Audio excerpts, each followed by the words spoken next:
Bapak Ibu yang dirahmati oleh Allah Subhanahu wa Ta'ala, pada kesempatan pertemuan kedua kali ini kita melanjutkan bacaan pada surat At-Takwir, yaitu di ayat yang ke-8. Di pertemuan yang lalu kita sudah membaca, kemudian membahas apa yang terkandung di dalam ayat-ayat dari ayat pertama sampai ke ayat yang ke-7. Sekarang kita lanjut ke ayat yang berikutnya, yaitu ayat yang ke-8. InsyaAllah kita akan baca sampai pada ayat yang ke-14 InsyaAllah ta'ala. Mudah waktunya mencukupi.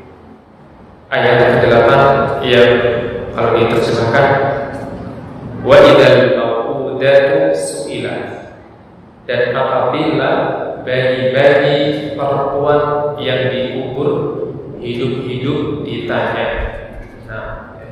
Wa idzal mau'udatu su'ilat bi ayyi dzambin qutilat. Al-mau'udah hiya al-untha tudfan ahayya, yaitu bayi perempuan yang dikubur dalam keadaan masih hidup dikubur. Nah, ini merupakan tradisi yang padat masyarakat jahiliyah pada waktu itu sebelum datangnya Islam. Mereka memiliki tradisi kebiasaan, yaitu jika sepasang suami istri yang melahirkan, ternyata yang lahir adalah anak perempuan. Mereka di dalam masyarakat pada waktu itu seperti seolah-olah sepasang pria dan wanita yang menjalin hubungan yang tidak halal melahirkan. Betapa malunya pasangan yang sah di waktu itu ketika dikaruniai oleh Allah bayi perempuan, sama seperti di zaman sekarang, hubungan yang tidak halal, kemudian ada lahir bayi. Nah, itulah apa yang mereka rasakan, yaitu satu aib yang sangat memalukan di masa itu. Dan hal ini diceritakan oleh Allah Subhanahu wa Ta'ala, yang bagaimana rasa malunya dalam firman Allah Subhanahu wa Ta'ala yang surat An-Nahl, wa idza busyira ahaduhum bil untha dhalla wajhuhu muswaddan wa huwa kadhib.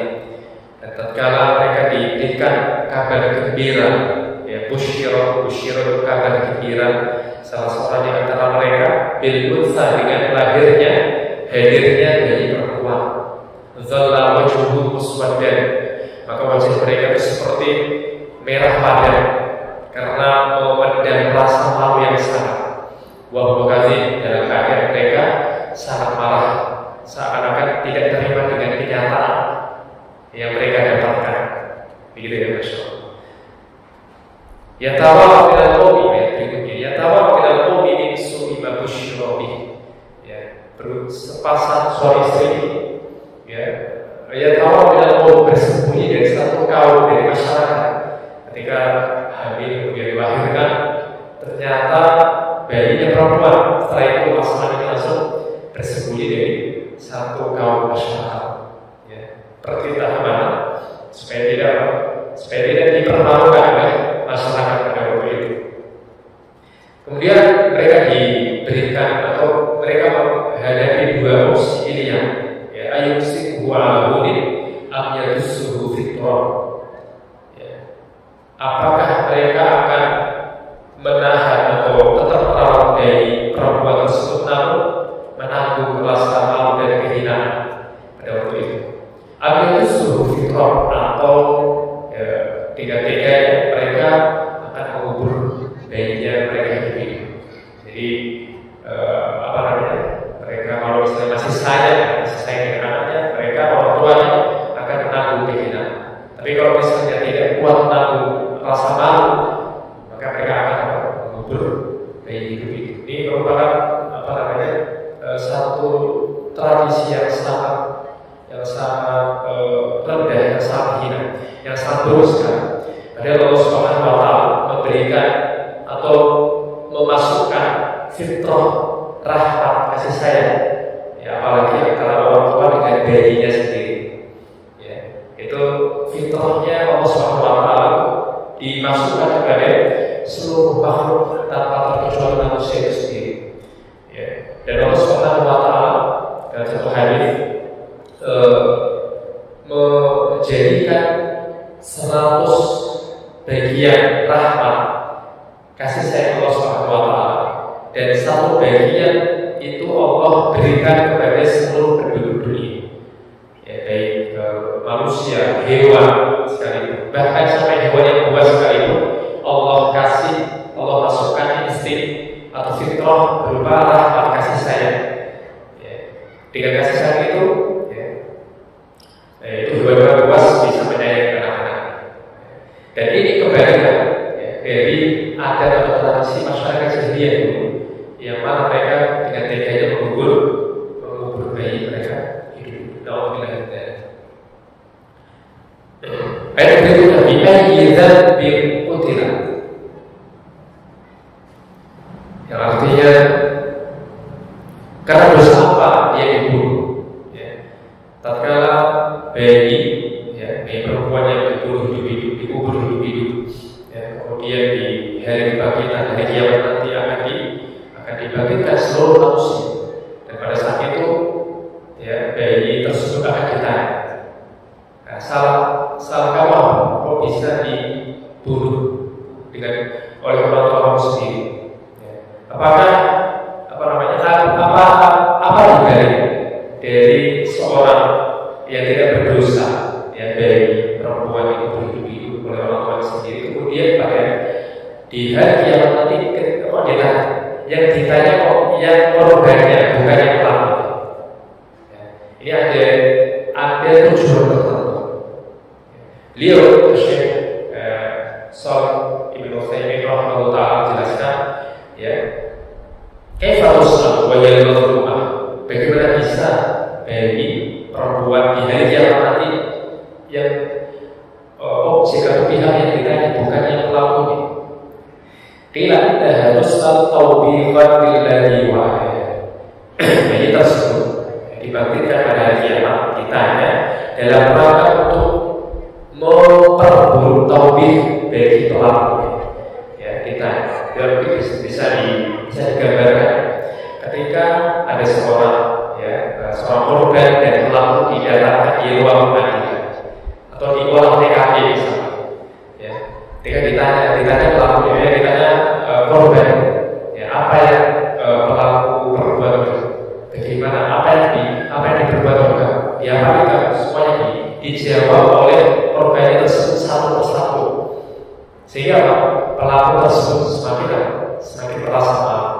Yang tadinya tidak disebarluaskan, ya, tadinya di tempat kejadian perkara antara pelaku dan korban sendiri yang tahu pelakunya, yang tahu korbannya, tapi ketika ditangkap dan ditanya di hadapan khayal ramai di ruang persidangan, ditanya, ya, kejadian secara detail, ya, diceritakan oleh korbannya, maka pelakunya akan semakin malu, ya, semakin merasa, ya, dirinya merasa rendah, merasa terhina di hadapan orang sekitar. Ini seperti, ya, dibalik dari pertanyaan bi'ayyi dzambin qutila, dengan dosa apa, ya, korban tersebut, bayi perempuan tersebut dikubur dulu, ya, kemudian ditanya oleh Allah dan kemudian dihadirkan di hadapan pelakunya dalam rangka itu apa?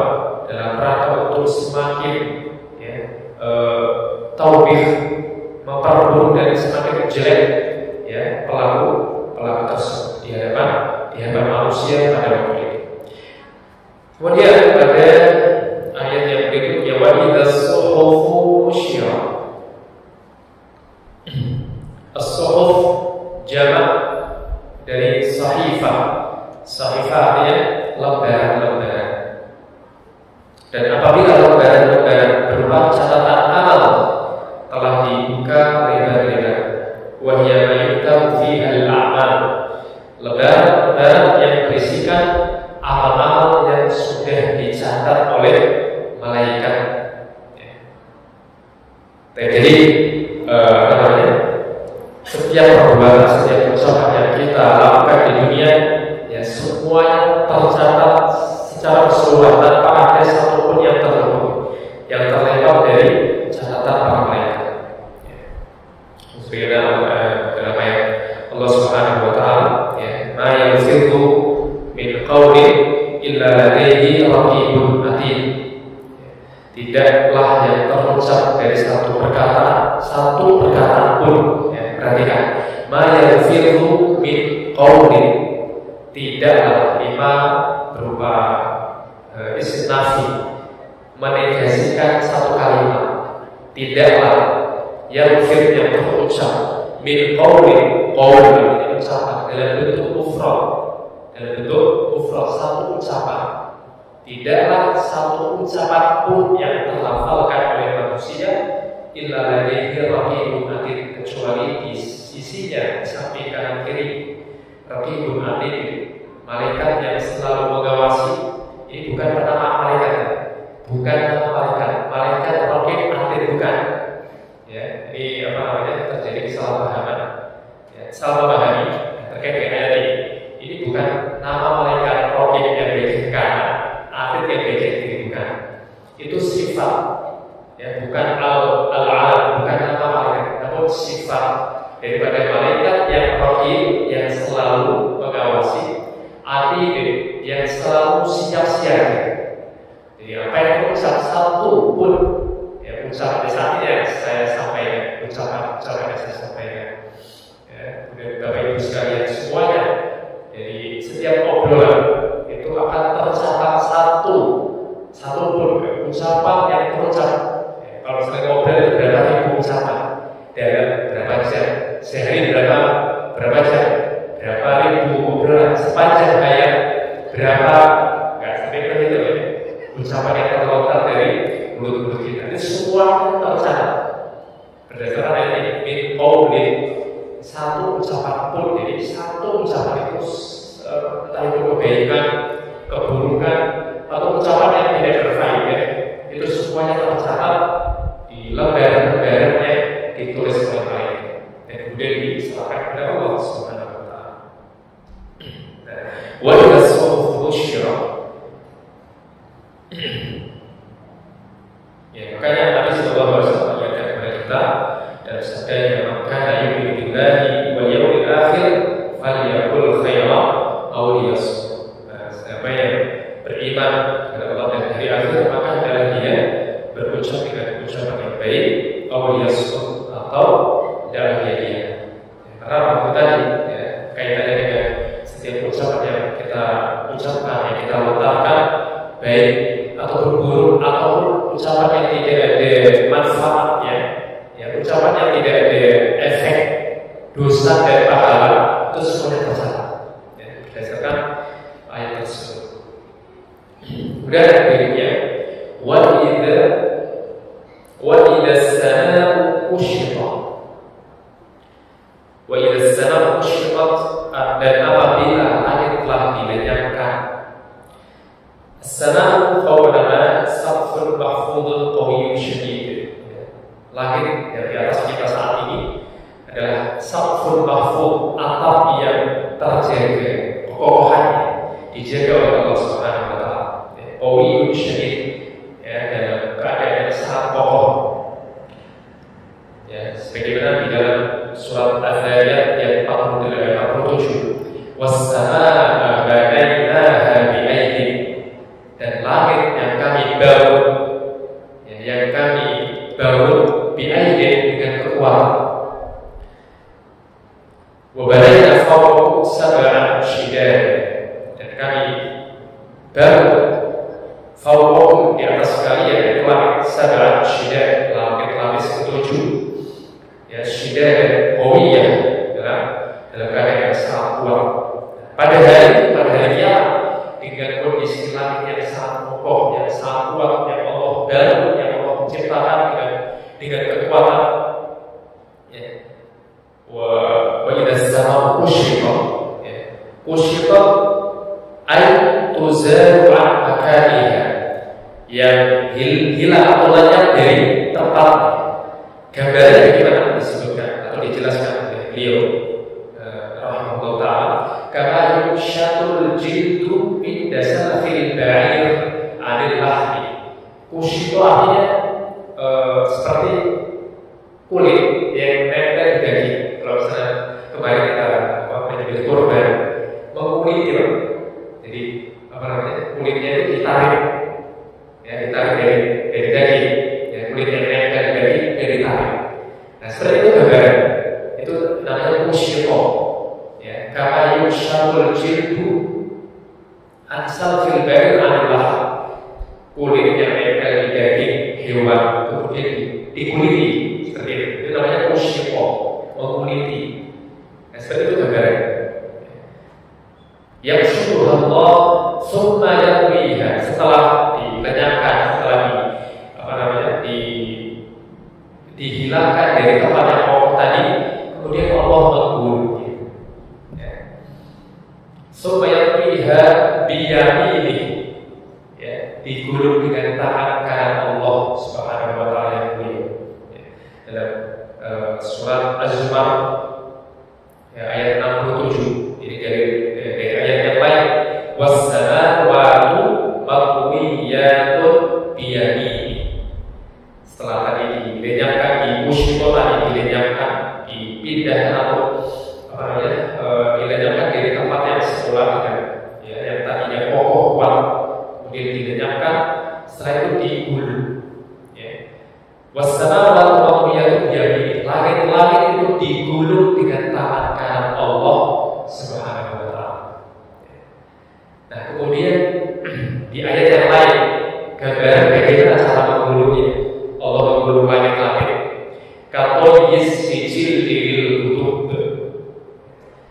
Yani kama sijilu al-kutub, seperti orang ya, yang menggulung lembaran ditumpuk, ya, kemudian digulung.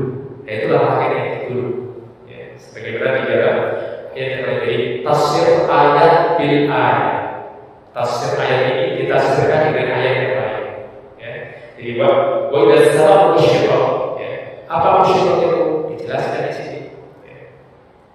Itu tadi ya, sebagaimana kita menguliti hewan kurban atau hewan yang kita kuliti. Nah kemudian setelah itu digulung sebagaimana disebutkan dalam surat Az-Zumar, was-samawati maqwiyatun biyaminih katoyis sijil lil kutub, seperti seseorang yang menggulung lembaran. Apa yang terjadi setelah sama atau langit itu dilenyapkan? Itu apa? Ya, bumi setelah itu arsy langsung kan kosong ya, setelah langit itu dilenyapkan, dihilangkan. Nah, setelah itu yang tersisa yaitu langsung ke arsy Allah Subhanahu wa taala. Arsy Allah adalah tempat yang paling tinggi, ya di bawahnya langit sampai 7 lapis itu di bawah. Nah, setelah langitnya itu dihilangkan, ada ruang kosong, al-fadha kosong, dan setelah itu masuk ke arsy Allah Subhanahu wa taala. Nah, kemudian setelah langit itu digulung, akhirnya dilenyapkan, maka Allah Subhanahu wa taala berfirman, "Anal malik, ainal muluk dunia, ainal jabbaru." Dan hadis kursi. Ya, "Anal malik, aku adalah raja. Ainal muluk dunia, di manakah raja-raja dunia? Di manakah pemimpin atau penguasa jabbaru yang kejam, yang malik?" Ya, seperti itu. Dan kemudian yang berikutnya wa'idal jahim su'irat, dan tatkala jahim yaitu neraka su'irat, neraka jahim dinyalakan. Wasumiyat bidzalik, kenapa dinamakan dengan neraka jahim? Ya, disebutkan di sini li bu'di qa'riha wa dhulmati mar'ah, yaitu karena dalamnya dasar neraka di bagian dasar dinamakan neraka jahim karena dalamnya jauhnya dasar dari neraka. Bahkan dalam satu riwayat ketika Nabi sallallahu alaihi wasallam dan para sahabatnya berkumpul, tiba-tiba mendengar suara burung gitu, seperti itu. Maka Nabi sallallahu alaihi wasallam itulah batu yang dilemparkan dari paling atas neraka sampai ke dasarnya selama berpuluh-puluh tahun. 70 tahun baru sampai ke dasar neraka. Alhamdulillah dari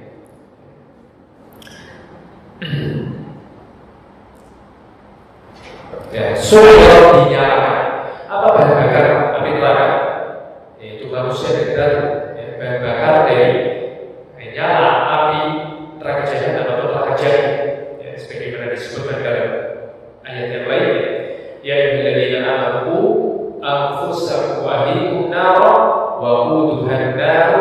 wal hijrah. Wahai orang beriman, jagalah kalian diri kalian dan keluarga kalian dari neraka. Wa quduhan nas wal hijrah, yang bahan-bahannya adalah manusia kafir, musyrik, dan orang-orang ahli neraka, wal hijrah, dan bebatuan. Ini menjadi apa?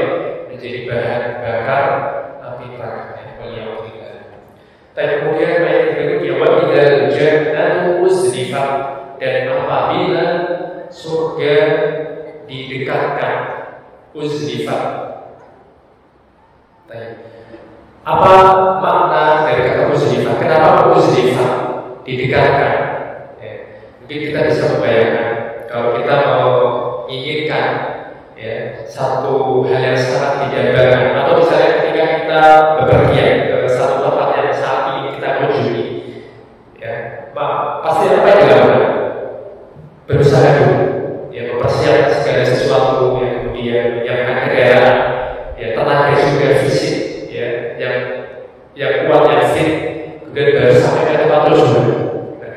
Itu kan di dunia, kalau di akhirat, bagi orang yang pantas untuk masuk surga, apakah mereka berusaha dulu, berupaya dan segala macam sekuat tenaga supaya masuk surga? Tidak. Justru surga itu didekatkan, tanpa ada upaya, tanpa ada usaha. Karena memang darul akhirat itu darul jazaa. Negeri akhirat itu negeri balas, negeri panen. Kalau darul dunia, darul